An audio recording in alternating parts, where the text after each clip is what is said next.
जय दोस्तों, मैं आज आप लोगों को दिल्ली सल्तनत के बचे हुए भाग को बताऊंगा।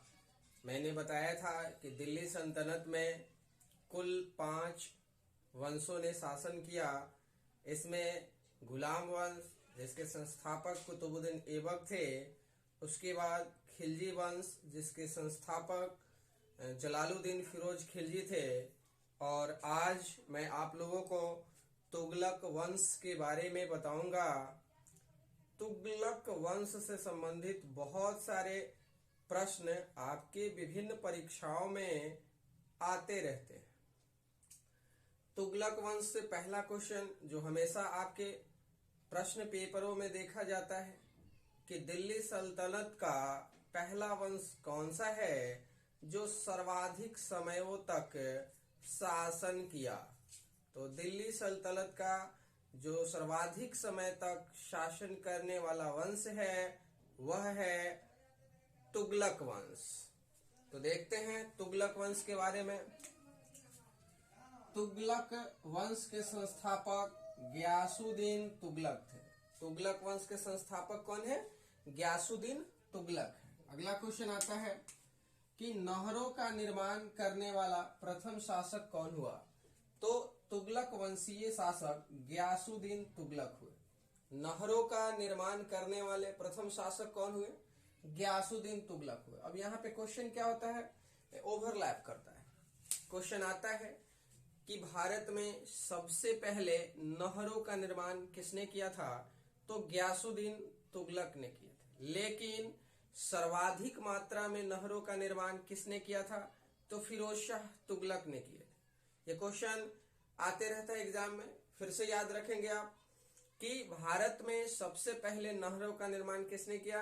तो गियासुद्दीन तुगलक ने किया था। लेकिन सर्वाधिक मात्रा में नहरों का निर्माण किसने किया था? तो फिरोज शाह तुगलक ने किया था। आगे देखते हैं। दिल्ली सल्तनत का सर्वाधिक शिक्षित सुल्तान कौन हुए?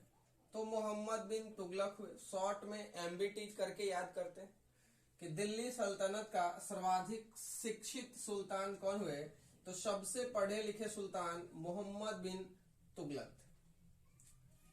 इनकी उदारता को लेकर स्वप्नशील, रक्त पिपासु एवं पागल सुल्तान कहा जाता है। पगला सुल्तान के नाम से जाना जाता था। कौन कौन नाम से जाने जाते हैं मोहम्मद बिन तुगलक? स्वप्नशील, रक्त पिपासु, पागल। ये तीनों नामों से किस सुल्तान को जाना जाता है? तो मोहम्मद बिन तुगलक को कहा जाता है। अमीर ए कोही बहुत बार एग्जाम में आया हुआ है। अमीर ए कोही जो कि कृषि विभाग है। पहले तो पूछा जाएगा कि अमीर ए कोही क्या है, तो कृषि विभाग है। और अमीर ए कोही की स्थापना किसने की? तो मोहम्मद बिन तुगलक ने किया था। अमीर ए कोही की स्थापना किसने की? तो मोहम्मद बिन तुगलक ने किया था। अमीर ए कोही क्या है? तो यह एक कृषि विभाग है। आगे देखते हैं। मोहम्मद बिन तुगलक की राजधानी कहाँ थी? तो मोहम्मद बिन तुगलक इन्होंने अपनी राजधानी दिल्ली से स्थानांतरित कर देवगिरी को बनाई थी। मोहम्मद बिन तुगलक ने अपनी राजधानी क्या किए थे? दिल्ली से स्थानांतरित कर देवगिरी में अपने राजधानी बनाए थे, और उस देवगिरी का नाम चेंज करके दौलताबाद रख दिया था। किसने? मोहम्मद बिन तुगलक ने। आगे देखते हैं। सांकेतिक मुद्रा का प्रचलन किसने किया था? तो सांकेतिक मुद्रा का प्रचलन मोहम्मद बिन तुगलक ने किए थे। बहुत बार परीक्षाओं में आया हुआ क्वेश्चन है कि सांकेतिक मुद्रा का प्रचलन किसने किया था? तो मोहम्मद बिन तुगलक ने सांकेतिक मुद्राओं का प्रचलन किया था। अगला क्वेश्चन, प्रिंस ऑफ मनियर्स बहुत एग्जाम में पूछा गया है। प्रिंस ऑफ मनियर्स यानी भगवान की छाया या भगवान का प्रतिबिंब, प्रिंस ऑफ मनियर्स किसे कहा जाता है? तो मोहम्मद बिन तुगलक को कहा जाता है। प्रिंस ऑफ मनियर्स किसे कहा जाता है? तो मोहम्मद बिन तुगलक को कहा जाता है। आगे देखते हैं। रेहला पुस्तक के लेखक कौन है? इब्न बतूता है। अब रेहला पुस्तक से देखते हैं। पहला क्वेश्चन आता है कि इब्न बतूता कहाँ के रहने वाले थे? तो इब्न बतूता मोरक्को के रहने वाले थे। इब्न बतूता कहाँ के रहने वाले थे? मोरक्को के रहने वाले थे। इब्न बतूता जो मोरक्को, कभी कभी एग्जाम में मोरक्को नहीं देता है, तो मोरक्को जो है अफ्रीका में पड़ता है, ये भी याद रखेंगे। तो इब्न बतूता कहाँ के रहने वाले थे? तो मोरक्को अफ्रीका के रहने वाले थे। ये दिल्ली किसके समय में आए थे? तो मोहम्मद बिन तुगलक के समय में दिल्ली आए थे। जिस समय इब्न बतूता भारत आए थे उस समय दिल्ली का सुल्तान कौन थे? तो मोहम्मद बिन तुगलक थे। मोहम्मद बिन तुगलक के शासन काल में 1333 ईस्वी में इब्न बतूता भारत आए थे। अपनी यात्रा के दौरान इब्न बतूता ने रेहला पुस्तक लिखा। मोहम्मद बिन तुगलक ने इन्हें दिल्ली का काजी नियुक्त किया। तो ये तमाम क्वेश्चन है इब्न बतूता से आपके एग्जाम में रहेंगे। फिर से याद रखिएगा कि मोहम्मद बिन तुगलक के दरबार में कौन आए थे? तो इब्न बतूता आए थे। कहाँ के रहने वाले थे? तो मोरक्को अफ्रीका के रहने वाले थे। कब आए थे? तो 1333 ईस्वी में आए थे। 1336 ईस्वी में, यानी मोहम्मद बिन तुगलक के ही शासनकाल में 1336 ईस्वी में हरिहर एवं बुक्का नामक भाइयों ने दक्षिण भारत के प्रांत विजयनगर में एक नया वंश की स्थापना किया, जिस वंश का नाम संगम वंश है। संगम, हरिहर एवं बुक्का ने संगम वंश का नाम अपने पिता के नाम पे रखा था। क्वेश्चन आता है कि जिस समय मोहम्मद बिन तुगलक का शासनकाल था दिल्ली में, उस समय दक्षिण भारत में यानी विजयनगर साम्राज्य की स्थापना किसने की? तो हरिहर एवं बुक्का नामक भाइयों ने किया था। यह भी क्वेश्चन आता है। तो हरिहर एवं बुक्का नामक दोनों भाइयों ने ये कब किए? तो 1336 ईस्वी में किए थे। इब्न बतूता भारत कब आया था? तो 1333 ईस्वी में मोहम्मद बिन तुगलक के शासनकाल में आया था। जबकि 1336 ईस्वी में हरिहर एवं बुक्का नामक भाई ने विजयनगर साम्राज्य की स्थापना की थी। विजयनगर साम्राज्य पे कुल कितने वंश हुए? तो 4 वंश हुए। संगम वंश, सुलू वंश, तुलु वंश और अरिकमेडु वंश। तो ये जब पढ़ाएंगे विजयनगर उस समय आपको बता देंगे। आगे देखते हैं। तो प्रिंस ऑफ मनियर्स किसे कहते हैं? भगवान की छाया किसे कहेंगे? तो मोहम्मद बिन तुगलक को कहा जाता है। रेहला पुस्तक के लेखक कौन है? तो इब्न बतूता है। मोहम्मद बिन तुगलक शेख अलाउद्दीन के शिष्य थे। बहुत बार परीक्षाओं में देखा गया है कि मोहम्मद बिन तुगलक के गुरु का नाम क्या था? तो शेख अलाउद्दीन। मोहम्मद बिन तुगलक के गुरु का नाम क्या था? शेख अलाउद्दीन। 24 कष्टदायक करों को किसने समाप्त किया? बहुत परीक्षाओं में देखा गया है। तो 24 कष्टदायक करों को फिरोज शाह तुगलक ने समाप्त कर दिया। किसने समाप्त किया? फिरोज शाह तुगलक ने। 24 कष्टदायक करों का समापन फिरोज शाह तुगलक ने कर दिया और इसके स्थान पर मात्र 4 ही कर को लगाया था।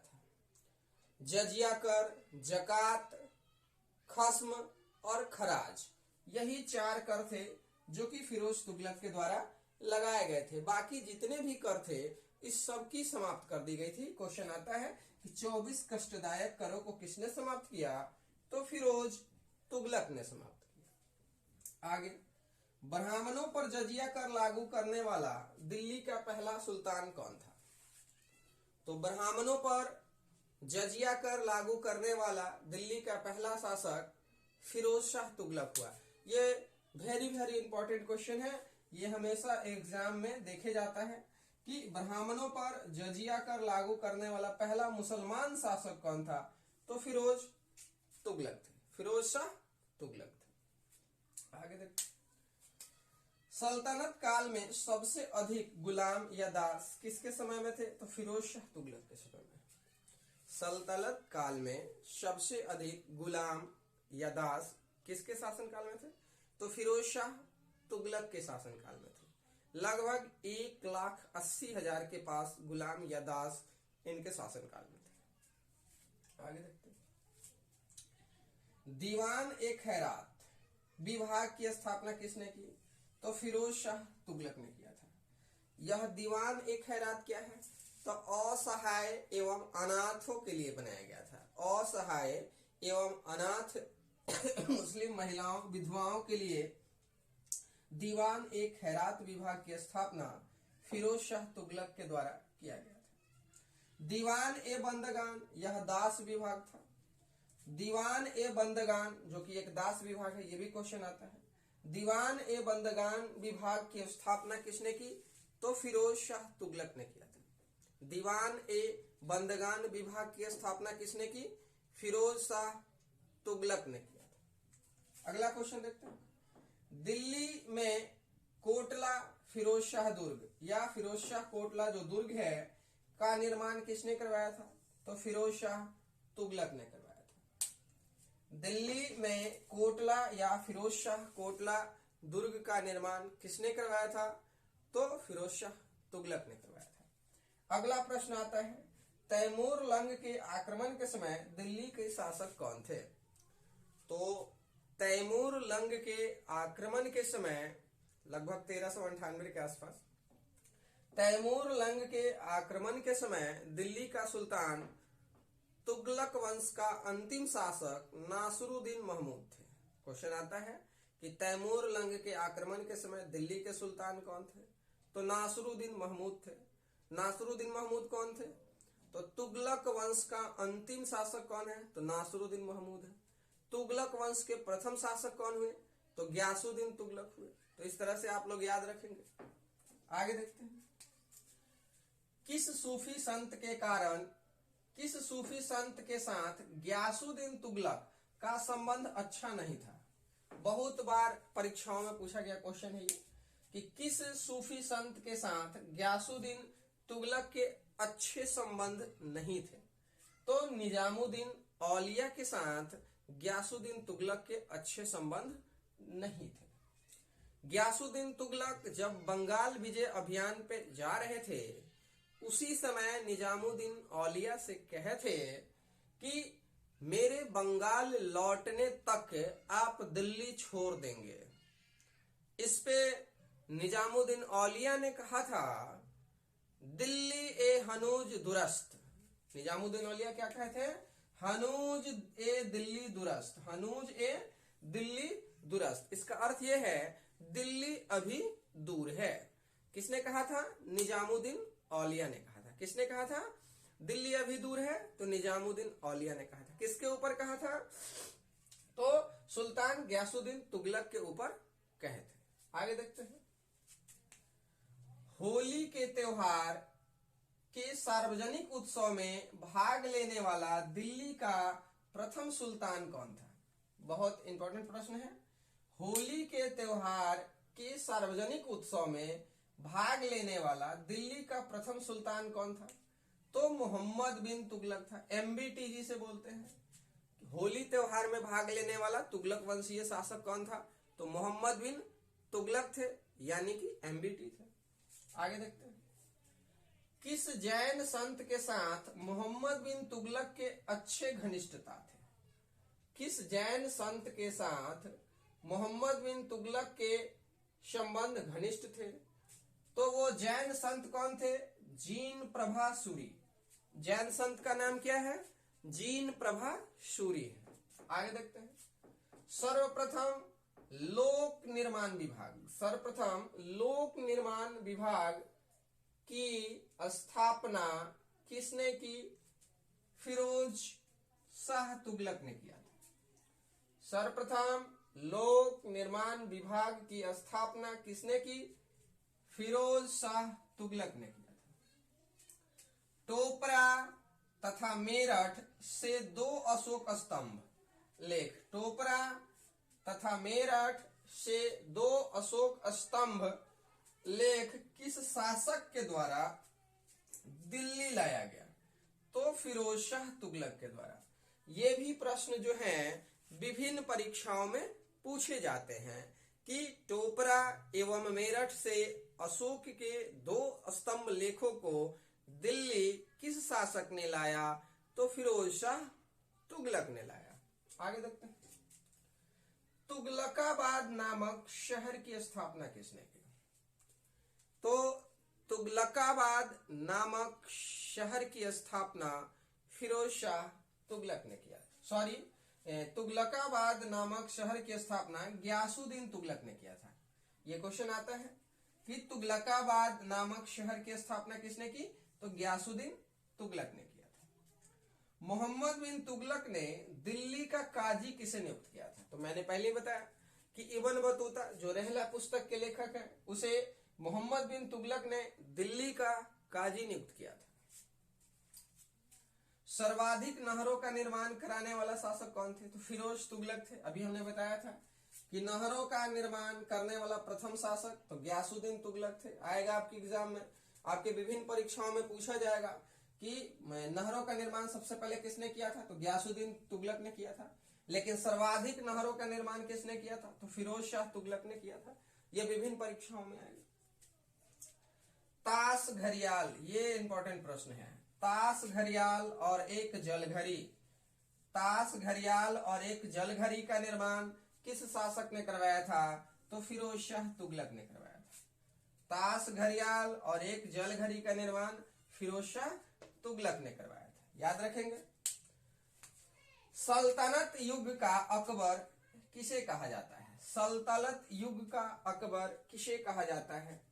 तो फिरोज तुगलक को सल्तनत काल का अकबर कहा जाता है। आगे देखते हैं। हर्ब ए सर्ब, हर्ब ए सर्ब क्या है? एक सिंचाई कर है। हर्ब ए सर्ब एक सिंचाई कर है जो उपज का 1/10 भाग लिया जाता था। किस सुल्तान के समय में? तो फिरोज शाह तुगलक के समय में हर्ब ए सर्ब जो सिंचाई कर है वो उपज का 1/10 भाग लिया जाता था। किसके काल में? फिरोज शाह तुगलक के काल। निजामुद्दीन औलिया के कब्र पर मकबरे का निर्माण किस शासक ने करवाया? तो निजामुद्दीन औलिया के कब्र पर मकबरे का निर्माण मोहम्मद बिन तुगलक ने करवाया था। क्वेश्चन आता है। यहां आपने देखा कि निजामुद्दीन औलिया से अच्छे संबंध नहीं थे गयासुद्दीन तुगलक के, और गयासुद्दीन तुगलक जब बंगाल विजय अभियान पे जा रहे थे उसी समय निजामुद्दीन औलिया को बोला गया था कि दिल्ली आप छोड़ दीजिएगा बंगाल लौटते समय तक। लेकिन उसके जवाब में निजामुद्दीन औलिया ने भी कहे थे कि हनूज ए दिल्ली दुरस्त, यानी कि दिल्ली अभी दूर है। ये बंगाल से लौटते समय में एक लकड़ी के महल में विश्राम कर रहे थे, उसी में लकड़ी की महल टूट के गिर जाने से उसी में दब के इनकी मृत्यु हो जाती है। और जबकि दोबारा देखते हैं कि निजामुद्दीन औलिया के कब्र पर मकबरे का निर्माण किस शासक ने करवाया? तो मोहम्मद बिन तुगलक ने करवाया। इस तरह से मैंने आज आप लोगों के बीच तुगलक वंश से विभिन्न परीक्षाओं में आने वाले प्रश्नों को रखा।